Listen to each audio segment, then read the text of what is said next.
Assalamualaikum warahmatullahi wabarakatuh. Bertemu kembali dengan saya Rudi Budi Agung. Ya, pada kuliah sistem terintegrasi hari ini kita sebelumnya ya sudah bahas tentang capaian yang ingin dicapai untuk perkuliahan kita, ya, termasuk kita aturannya seperti apa, model perkuliahannya seperti apa. Jadi kita sudah jelaskan di pertemuan sebelumnya, ya. Kita sudah saling mengenal juga satu dengan yang lainnya supaya kita lebih akrab lagi dan nyaman ketika mengikuti perkuliahan ini. Nah, saya jelaskan sedikit di sini tentang silabusnya, ya. Diingatkan kembali, ini yang kemarin sudah sempat kita bahas, ya. Saya ingatkan kembali, kita nanti akan belajar tentang definisi dari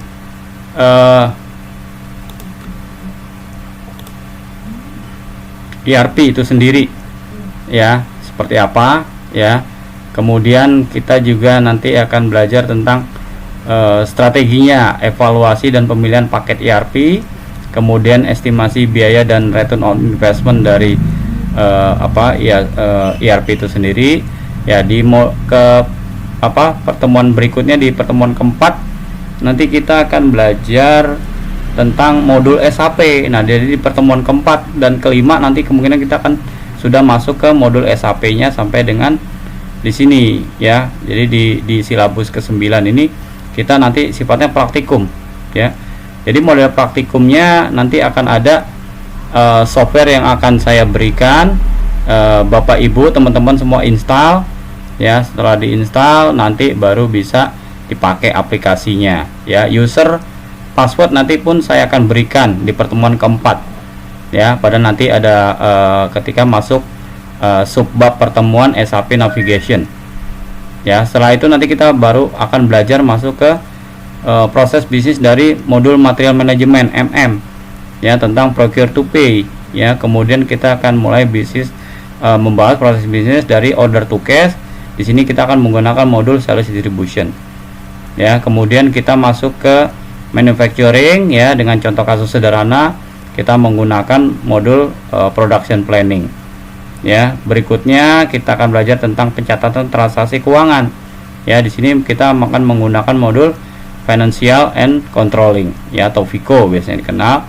Kemudian kita akan belajar tentang proses bisnis dari sumber daya manusia, biasanya menggunakan modul HCM, ya, Human Capital Management. Dan terakhir kita akan ada resume dari seluruh perkuliahan kita, ya. Perlu Bapak Ibu dan teman-teman ketahui, ya, kita untuk UTS nanti akan sifatnya teori, ya. Jadi UTS itu nanti sifatnya teori, ujiannya, ya, tentang isinya adalah pertemuan bab 1 sampai bab 4, ya, pertemuan 1 sampai 4. Selanjutnya kita untuk UAS. Nah, nanti UAS itu praktikum murni, ya. Kita akan belajar tentang SAP, penggunaan SAP itu sendiri. Oke. Berikutnya apa itu ERP atau sistem terintegrasi? Ya, menurut Wijaya 2012, ERP adalah suatu aplikasi terintegrasi, ya, yang menjadi kerangka dari suatu proses atau fondasi sistem yang korporasi atau organisasi, ya. Implementasinya bisa big bang maupun bertahap, ya, berskala besar maupun bertahap, ya. Jadi kita harus punya dulu single database-nya, kita harus punya dulu satu user interface yang satu dengan lainnya tuh saling nyambung, ya. Jadi database-nya satu, ya, single database, sistemnya centralized, semua ada di situ, semua departemen mengakses ke satu modul database tersebut, ya, masuk ke sistem itu. Nah, itu namanya fondasi dari satu sistem ERP. Masalah implementasinya boleh dipilih, terserah mau implementasi big bang atau bertahap, ya. Nanti akan dijelaskan lagi apa itu big bang dan bertahap.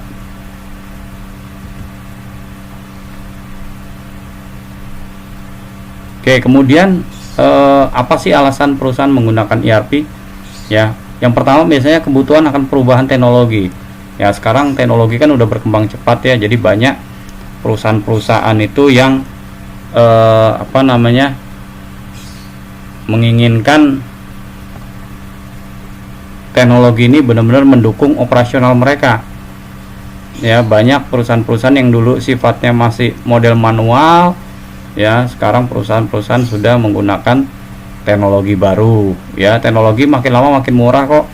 Ya, zaman dulu mungkin kita beli aplikasi ERP miliaran, ya mungkin sekarang udah ada aplikasi ERP yang open source, ya aplikasi ERP yang sudah lebih murah lagi. Nah, itu artinya apa? Kebutuhan teknologi menjadi suatu keharusan bagi perusahaan. Ya, alasan yang lain apa? Operasional perusahaan biasanya semakin kompleks. Nah, perusahaan yang semakin kompleks itu seperti apa? Biasanya diukur dari apa?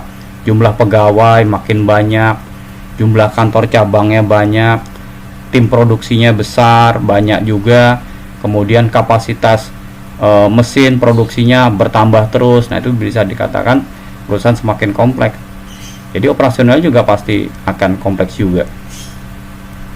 Alasan yang berikutnya adalah kemampuan sistem yang ada biasanya nggak mendukung tuh. Ya, kalau di suatu departemen ada tuh yang departemen marketing, departemen sales punya sistem beda-beda. Nanti HRD-nya beda lagi. Nanti orang logistiknya pakai aplikasi beda lagi. Ya, jadi kalau berbeda-beda itu yang agak susah. Makanya biasanya sistem yang lama biasanya nggak mampu tuh terhadap perkembangan teknologi yang cepat atau kompetitor bisnis. Nah, itu juga butuh sistem yang terintegrasi. Kemudian keakuratan data dan kecepatan data. Ya, ini juga akan berpengaruh sekali nih. Ya, kebutuhan keakuratan data. Nah, biasanya kalau udah sistem terintegrasi sudah cukup sambung satu dengan yang lainnya, database cuma satu, sehingga akan mendapatkan data yang akurat. Ya, dan juga dari sisi akses, ya ketika kita mengakses suatu reporting lebih cepat. Ya, kita nggak perlu repot lagi nanya ke sana kemari karena kita sudah punya user sama password. Kemudian efisiensi dari setiap proses. Jadi dari setiap proses kita bisa tahu nih, ya apakah proses-proses manual mana yang bisa dikurangi. Ya, selama ini mungkin kalau orang lembur, ya lembur itu harus pakai surat dari bawahan masuk ke atasan, atasan masuk ke pimpinan, pimpinan baru masuk ke HRD, nanti HRD baru ngasih approval lagi, baru dikirim lagi, baru menghasilkan jatah cutinya berapa, jatah cuti berapa, baru diajukan lagi. Nah, itu kan proses manual. Ya, kalau udah sistem online, ya sudah terintegrasi, maka ketika si pegawai ini ingin mengajukan cuti, dia udah tahu jatah cutinya berapa.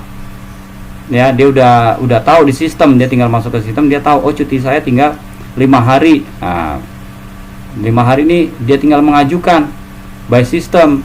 Nanti atasan udah bisa tahu bahwa ada stafnya mengajukan cuti.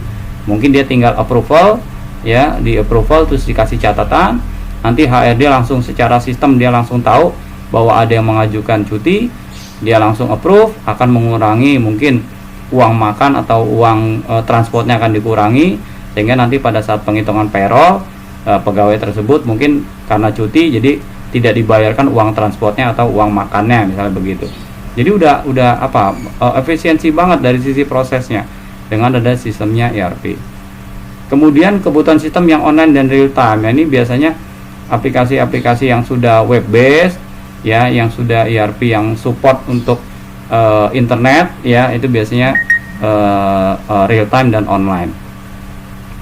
Berikutnya adanya sistem yang masih terpisah-pisah. Nah, tadi seperti saya jelaskan, saya singgung di atas bahwa sistem yang terpisah-pisah misalnya dari departemen accounting, logistik, ya, maupun departemen yang lain, ya, ini masih terpisah-pisah. Ya, jadi ketika direktur mau rapat, kita bingung nyari report. Mana report accounting kita minta, mana reportnya orang HRD kita minta. Tapi dengan adanya sistem ERP, ya pimpinan hanya tinggal login password, dia udah bisa tahu kemana-mana.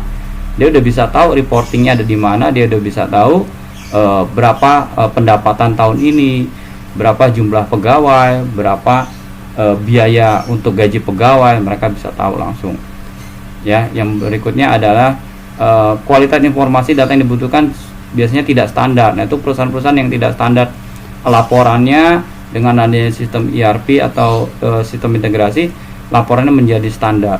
Biasanya dulu manajer-manajer kalau resign, begitu ada manajer baru, laporannya beda lagi tuh versinya. Ya, nanti manajer ini ganti lagi laporannya. Tapi kalau udah sistem integrasi, manajernya siapapun, laporannya pasti sama. Karena template-nya udah ada, karena udah baku ya bentuknya. Jadi siapapun yang duduk di situ pasti standar udah laporannya maupun informasinya. Kemudian sulitnya melakukan fungsi kontrol. Nah, fungsi kontrol ini juga kalau kita tidak sistem ERP, kita akan kesulitan. Ya, kita ambil contoh, misalnya kita pengen tahu nih jumlah pegawai hari ini yang cuti siapa, ya, atau kita bisa tahu juga kalau dulu mungkin kita kesulitan total produksi bulan ini ada berapa barang yang di reject, berapa banyak jumlah tagihan yang belum dibayar, piutangnya ada berapa. Nah, dengan adanya sistem terintegrasi, kita bisa ngontrol, oh ternyata ada uang tagihan sekian nih, piutang yang harus ditagihkan, berarti di bulan depan harus naik, misalnya begitu ya. Atau ada perkembangan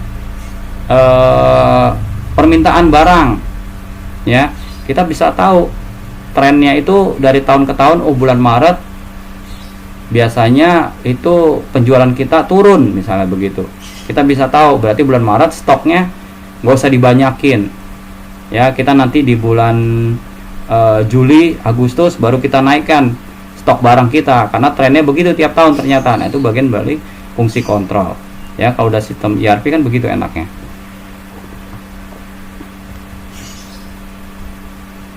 Kemudian dari sisi persiapan, apa aja sih persiapan yang dibutuhkan?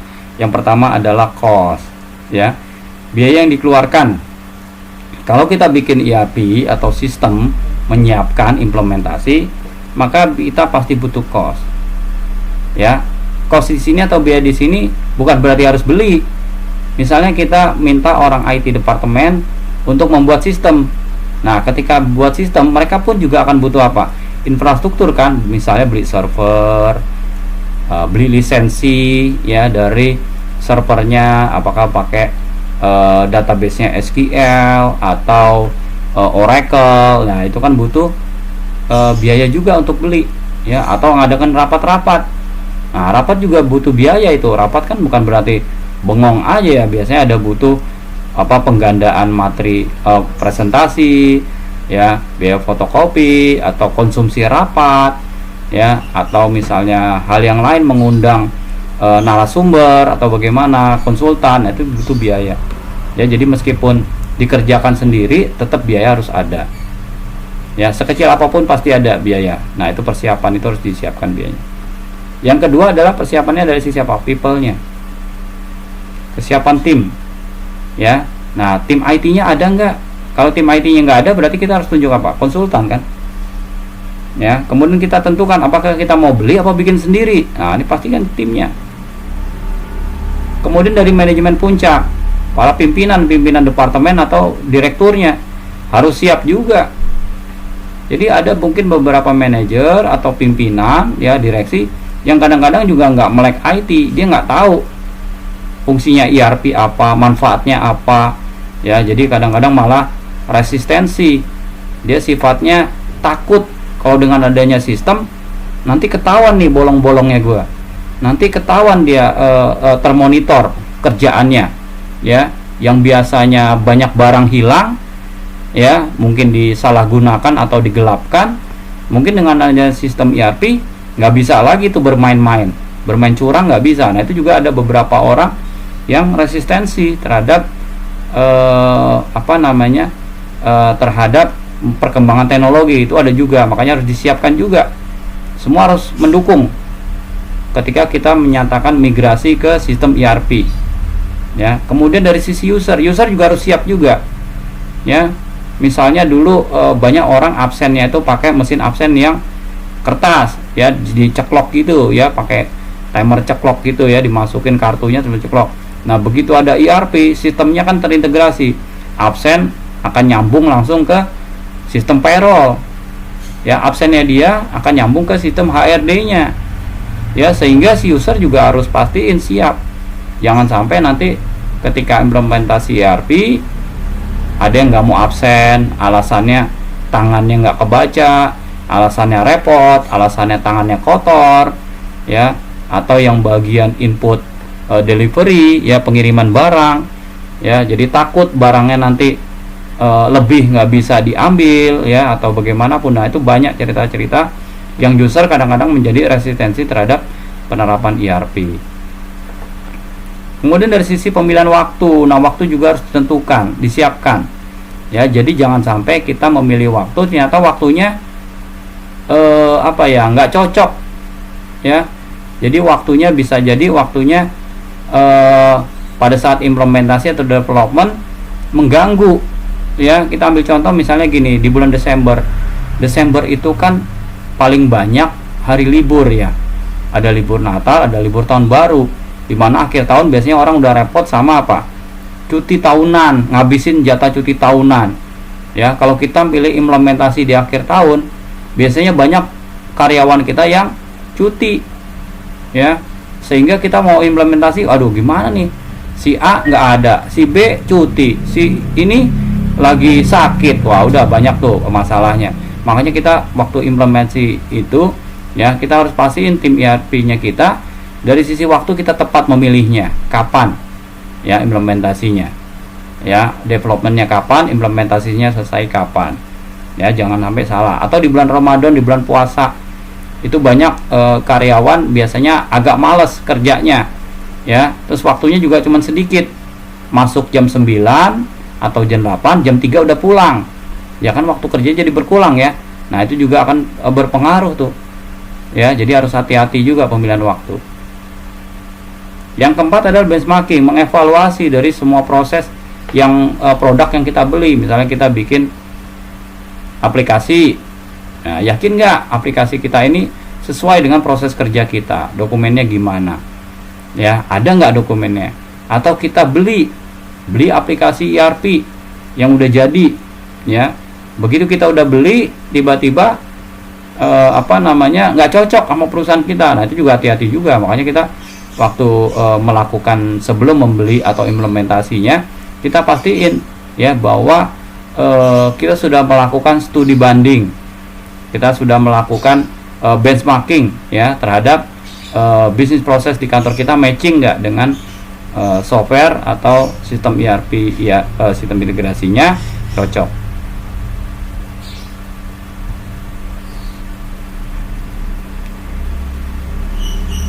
Nah, ini adalah tahapan dari proses implementasi ERP. Yang pertama, tahapannya adalah keputusan untuk memakai ERP. Anda yakin atau tidak? Bapak Ibu yakin nggak pakai ERP? Kalau nggak yakin, colong diyakinkan lagi. Benar-benar kebutuhannya tadi, alasannya tadi cocok nggak? Kalau cocok, ya udah kita putusin pakai ERP. Ya, kalau kita pakai ERP, terus kita harus pilih ERP-nya model bayar atau gratisan, atau develop sendiri. Nah, itu kita harus tentukan lagi mau seperti apa. Yang berikutnya adalah merancang kebutuhan. Nah, ini, ya, apakah proses bisnis di kantor kita cocok dengan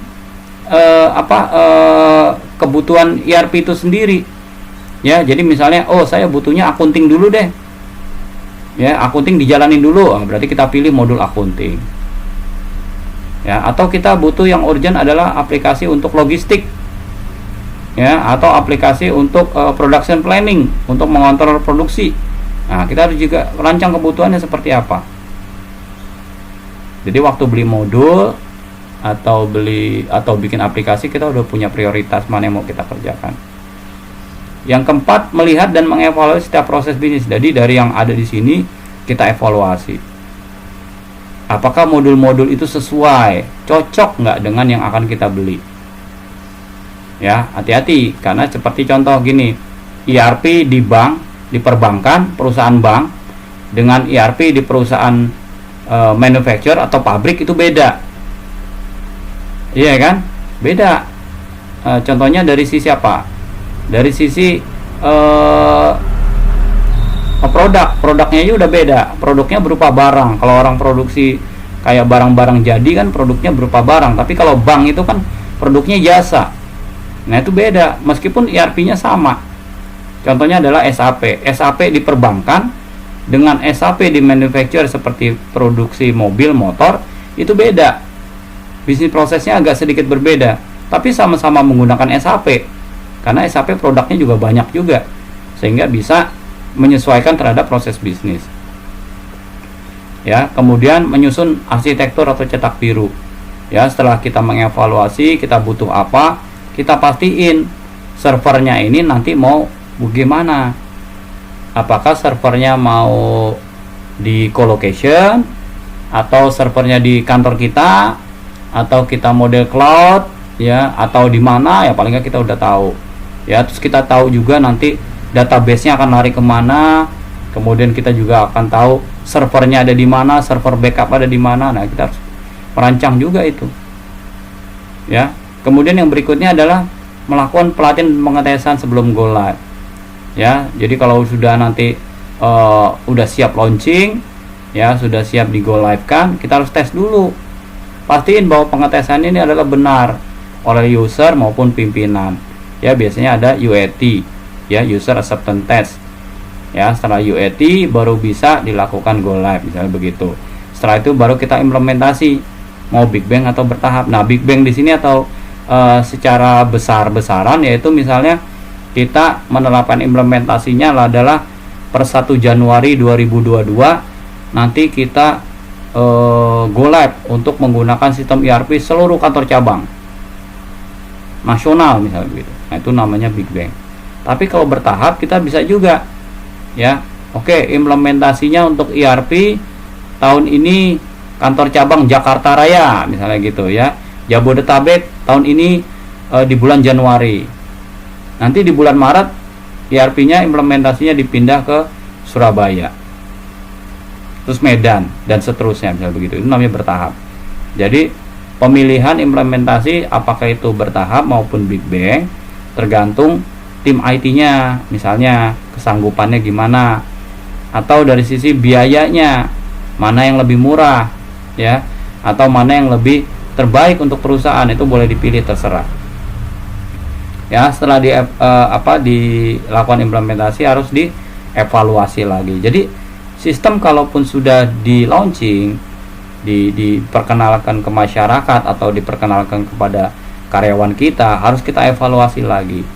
Mungkin ada permasalahan di modul yang nggak jalan, ya, ada sistem reportingnya, template-nya ada sedikit salah. Nah, itu harus dilakukan improvement, ya. Jadi meskipun habis di go live harus dievaluasi dan harus dilakukan perbaikan secara terus menerus. Continuous improvement ini artinya perbaikan terus menerus. Jadi yang udah salah benerin lagi seterusnya. Nah, inilah konsep SDLC. Salah satunya adalah System Development Life Cycle, perbaikan secara terus menerus, ya.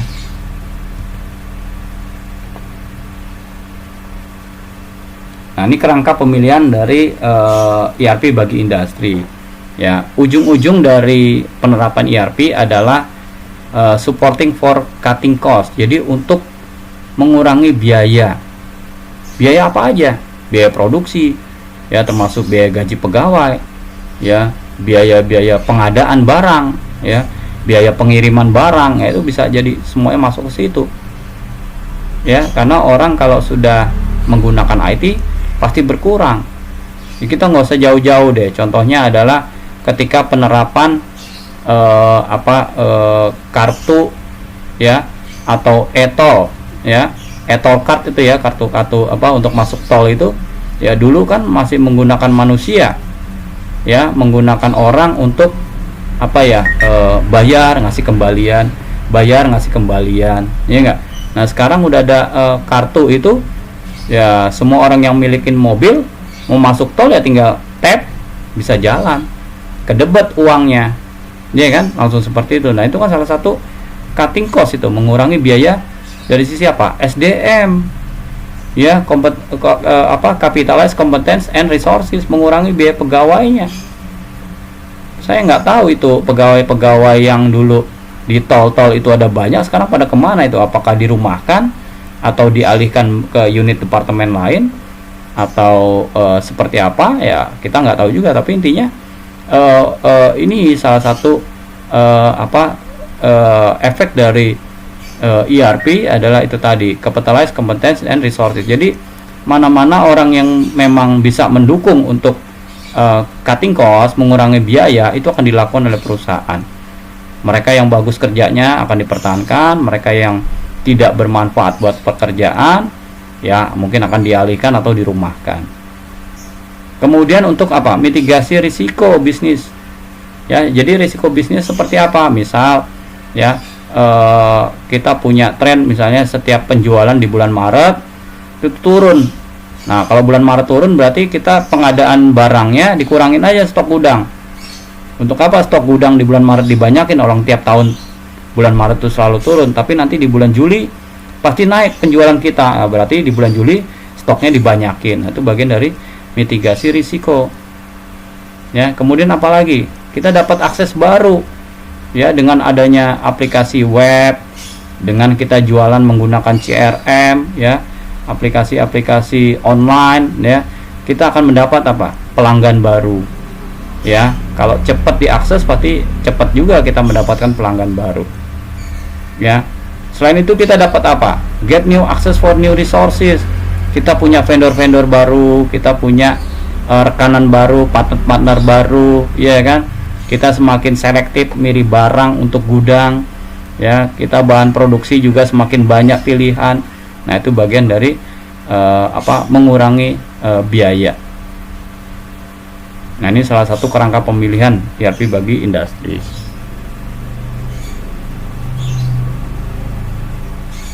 Nah, berikut ini adalah 5 faktor dampak penerapan ERP. Jadi ada 5. Ya.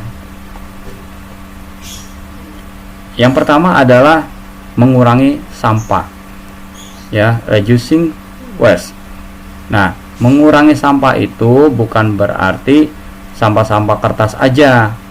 Ya, memang benar kita mengurangi print-printan. Ya, kalau mau bikin laporan harus di-print. Ya, mau rapat di-print lagi laporannya. Tiap orang peserta rapat dikasih kertas print-printan. Tapi kalau sudah ERP diterapkan, kan kita rapat tinggal login aja ke user password masing-masing, tinggal presentasi ditunjukin deh tuh, ya enggak, kita bisa langsung lihat secara real time datanya seperti apa. Kemudian contoh yang lain adalah mengurangi sampah file-file. Coba bayangkan kalau di kantor Anda nih semuanya, bapak-bapak, ibu-ibu semuanya ya, teman-teman di kantor kerja, itu file Excel yang laporan bulan Juni, bulan sekarang, atau bulan sebelumnya, itu mungkin ada. Terus di departemen lain yang pernah dikirimin email, laporannya ada juga. Terus nanti di departemen lain lagi ada juga laporan. Jadi kalau dikumpulin untuk satu file yang sama, mungkin ada di beberapa laptop. Ya enggak? Jadi laptop kita jadi cepat penuh. Karena kenapa? Kebanyakan sampah, kebanyakan file-file yang ujung-ujungnya udah nggak update. Ya, file-file yang saling berbagi. Nah, seperti itu. Ya, kalau udah ada sistem ERP kan kita untuk apa sih nyimpen file-file sampah seperti itu? Kan kalau ada apa-apa tinggal tarik report. Ya, cek status, tinggal buka, login password, selesai. Ya, kemudian perbaikan secara terus-menerus. Nah, dampak dari ERP adalah perbaikan terus-menerus. Ada kekurangan diperbaiki. Ada kesalahan report, di custom sedikit udah jadi. Ya, jadi nggak ada istilah stuck nih, berhenti di sini, nggak ada. Itu biasanya langsung bisa diperbaiki. Kemudian adanya opportunities, ya. Jadi kesempatan untuk mendapatkan peluang dari sisi salesnya, penjualannya, customer service-nya juga. Ya, dengan adanya sistem ERP, mungkin menggunakan modul CRM, kita bisa tahu nih, wah, peningkatan nih penjualan kita, ya, pelayanan kita kepada pelanggan juga semakin baik. Ya, yang berikutnya keempat adalah meminimal, ya, sistem yang sifatnya offline atau yang sistem sifatnya manual menjadi sistem yang pabrikasi otomatis. Ya, sistem-sistem yang semuanya serba otomatisasi, mengurangi dampak dari peranan manusia karena semua mesin yang bekerja. Nah, itu salah satu juga dampak dari penerapan ERP. Yang terakhir adalah kolaborasi atau kerjasama. antar departemen jadi semakin tahu. Ya, misalnya bagian purchasing ketika dia membuat PO, maka nanti orang akunting langsung tahu akan ada tagihan ini karena bagian purchasing beli barang. Nah, ketika purchasing beli barang, orang gudang juga akan tahu akan ada datang barang. Ya, karena PO-nya tanggal sekian, berarti barangnya nanti akan datang tanggal sekian lagi gitu. Jadi udah tahu. Nah, itu bagian dari kolaborasi.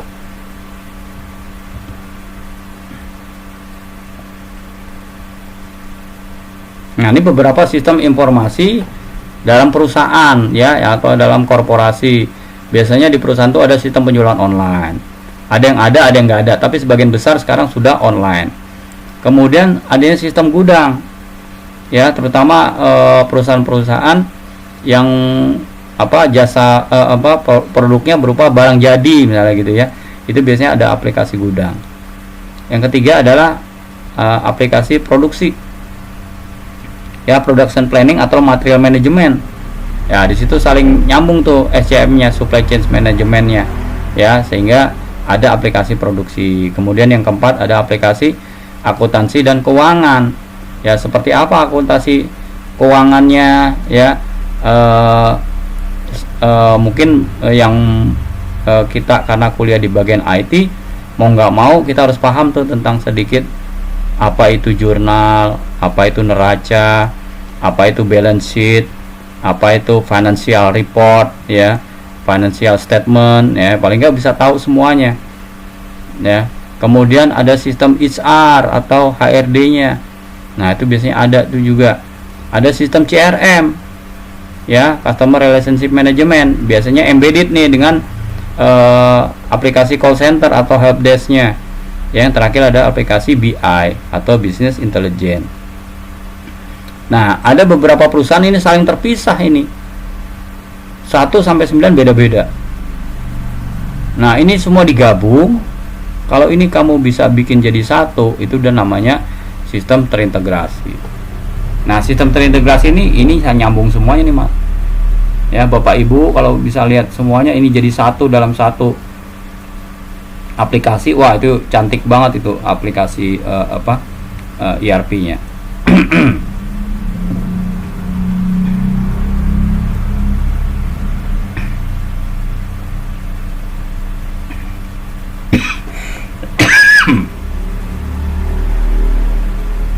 Oke.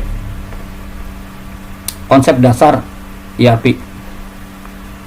Nah, jadi ERP itu ya awalnya berawal dari satu central database, single database, sentral. Namanya sentralisasi. Ya, semua mengakses ke sini, Ya, kita ambil contoh, alurnya adalah seperti ini. Supplier memberikan barang. Diinput oleh bagian manufacturing, bagian pabrik. Diproduksi lah. Begitu diproduksi, masuk ke database, dan di database akan masuk ke inventory gudang. Aplikasi gudang. Ya, dari aplikasi gudang update ke database, nanti akan ada tagihan. Akan ada biaya-biaya lain-lain yang harus dikelola oleh orang akunting. Ya, dari orang HRD, tim HRD bisa tahu berapa pegawai yang terlibat dalam produksi. Berapa pegawai yang masuk dalam kategori tim produksi A, tim produksi B. Nah, misalnya gitu, atau sip-sipan kerjanya. Nah, semua diakses dari satu single database ini. Ya, dari sini produk yang udah jadi ya bisa diberikan kepada orang sales untuk dikirimkan barangnya, distribusi. Ya. Barang yang udah jadi diinformasikan ke sales, ya didistribusikan kemudian masuk ke customer. Ya, dari data customer ini ya sales ini punya data-data ya, nanti akan update ke orang service, bagian service. Ya, customer service atau bagian CRM-nya ya, helpdesk-nya dia bisa tahu ya bahwa customer A ini masa garansinya habisnya kapan. Dia beli produknya namanya apa, ada di sini. Ya, tagihannya berapa lama ya, apakah modelnya cicil atau beli cash. Nah, ini bisa tahu orang bagian service maupun sales karena database-nya ada di input di sini. Nah, ini adalah konsep sederhana dari ERP. Semuanya dalam satu single database. sehingga semua data yang sudah diakses ini akan keluar berupa corporate reporting, laporan perusahaannya seperti apa. Ya, jadi bos-bos atau pimpinan biasanya masuknya sini aja. Ya, jadi dia punya corporate reporting, dia bisa tahu semua mulai dari keuangan, produksi, stok gudang, dari sisi pegawai, dari sisi customer service-nya, dari sisi penjualan, terus siapa aja pelanggan customer yang paling banyak beli, dia bisa tahu semuanya dari sini. Nah, aplikasi ini yang kesini dinamakan aplikasi biasanya tim back office, orang-orang back office atau orang-orang yang support terhadap suatu produksi atau operasional kantor. Sementara yang berhubungan dengan customer dinamakan biasanya kategorinya masuk front office, orang yang di bagian depan berhubungan langsung dengan customer. Oke, ini adalah konsep dasar ERP dari HAS 2002. Kemudian konsep supply chain. Nah, supply chain ini banyak yang kadang-kadang masih mensalahartikan, ya. Supply chain itu kalau zaman sekarang itu komunikasinya harus sudah dua arah seperti ini. Jadi bisa balik lagi. Ya, dulu orang sering supply chain itu dianggapnya hanya satu arah. Jadi dari supplier, ya, dari vendor masuk ke sini sampai sini udah selesai. Tapi kalau sekarang sudah tidak ada, tapi sudah bisa bolak-balik lagi. Ya, kita ambil contoh adalah perusahaan kendaraan, misalnya mobil. Ya, dari satu kendaraan mobil misalnya sini khusus supplier body. Nah, supplier body ada apa aja? Body mobil itu berarti ada jok. Nah, ini supplier khusus jok mobil. Di sini ada supplier untuk kaca mobil. Di sini ada supplier untuk dashboard, misalnya begitu. Ya, dashboard mobil yang lain sebagainya. Ini baru namanya body. Di sini ada supplier khusus mesin.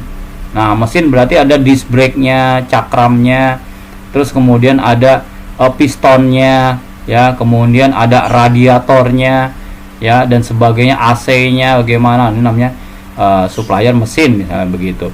Jadi ini body, ini mesin, dan di sini misalnya kerangka, khusus kerangka, ya, yang termasuk dalam kerangka misalnya apa, sasisnya gimana, ya, terus bagian rangkanya mungkin bagian belakangnya, ya, body belakang, ya, seperti bumpernya, misalnya begitu. Itu semua ada ini. Nah, dari yang kecil-kecil ini bayangin kalau perusahaan laptop mungkin atau komputer nggak banyak, tapi coba kalau perusahaan seperti perusahaan manufacturer seperti motor, mobil, itu pasti suppliernya sangat banyak sekali. Ya, supply-nya akan besar karena ini pasti ada semua. Nah, dari supplier ini akan masuk ke bagian pabrik manufacture. Dari pabrik dirakit menjadi suatu kendaraan masuk ke distributor. Dari distributor akan dikirim ke retailer, pedagang-pedagang, outlet atau counter kita. Ya, dari counter baru kita beli di sini, baru customer nyampe di customer. Nah, ketika sampai di customer, kemungkinan balik ada nggak? Ya ada. Nah, ini namanya supply chain.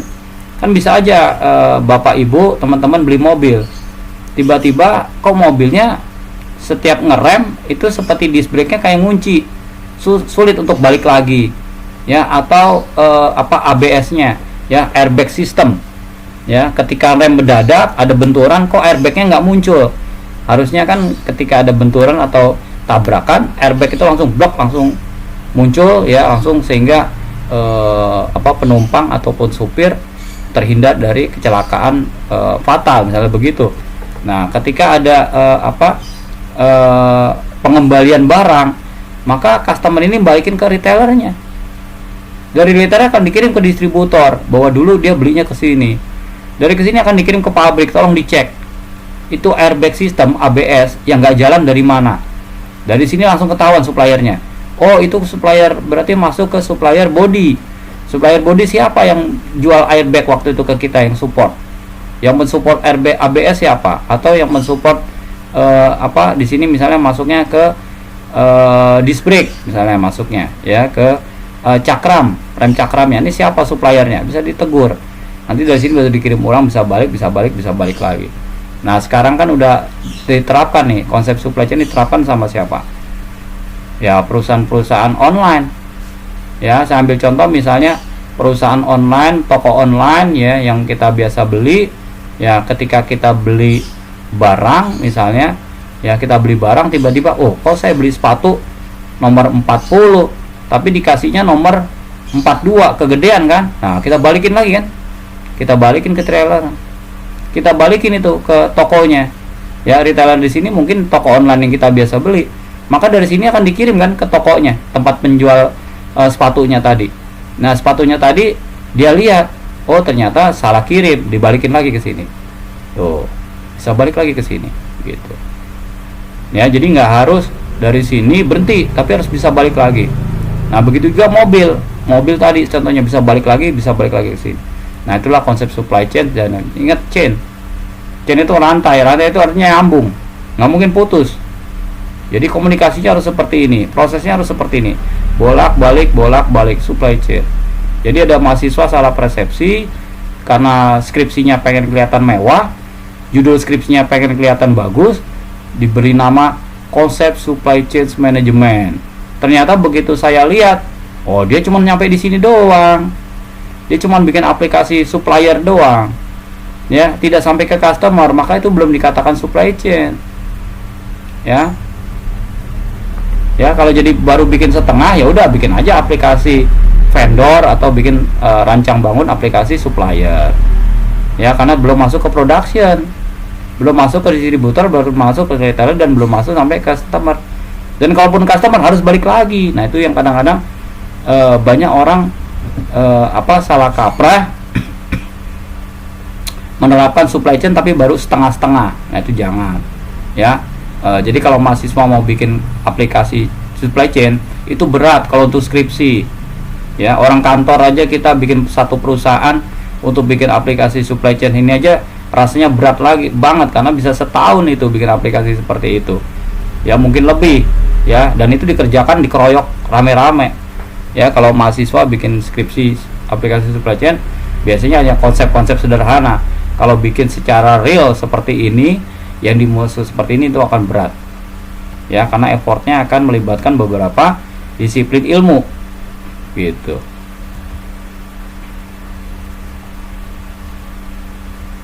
Nah, ini adalah contoh-contoh modul dari ERP yang ada di SAP.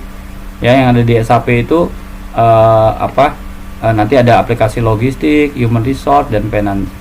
Ya, di sini kita tidak belajar semuanya, Mas. Ya, Bapak Ibu, kita tidak belajar semuanya. Ya, kita hanya belajar beberapa saja dari modul-modul ini. Ada sales distribution, material, production planning kita belajar. Di sini kita akan belajar personal management, payroll kita tidak belajar.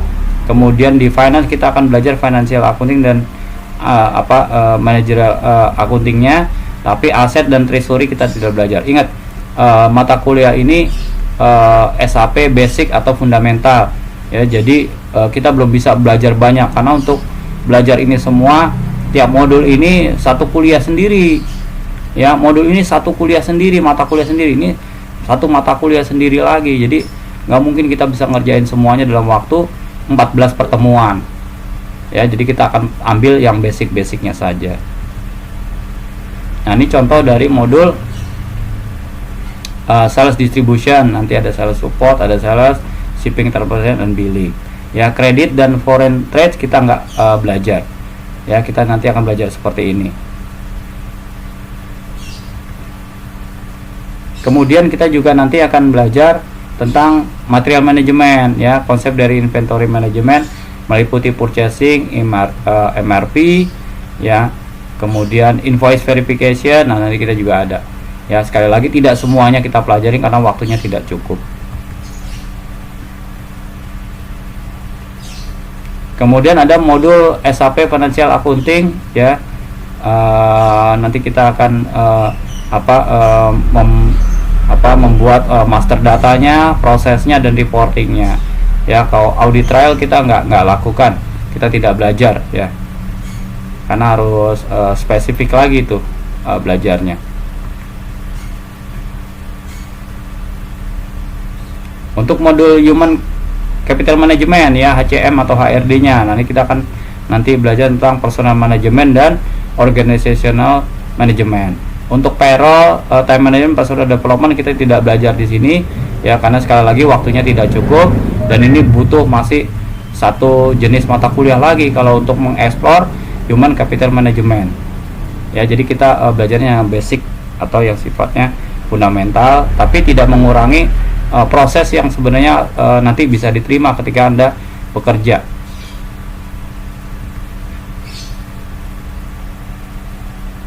Oke, sampai di sini ya pertemuan kita kali ini. Apabila ada kata yang salah, saya mohon maaf ya. Tetap semangat, jaga kesehatan ya. Bertemu kembali di pertemuan selanjutnya. Terima kasih. Billahi taufik walhidayah. Wassalamualaikum warahmatullahi wabarakatuh.